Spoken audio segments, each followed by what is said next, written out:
Maswerte ako dahil isa ako sa mga taong mahal mo. Maswerte ako kasi isa ako sa nakakakita ng mga tawa at ngiti mo na hindi nasisilayan ng iba. Isa sa mga dedicated at pinakamasipag na tao na nakilala ko. Someone who knows her worth, knows her strength, someone who knows no boundaries.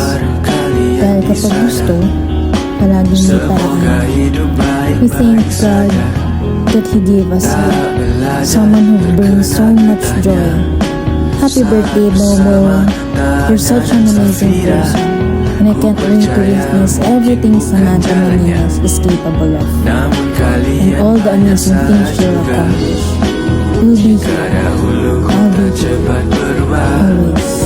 Ini maafku untukmu, Syafira. Segala doa yang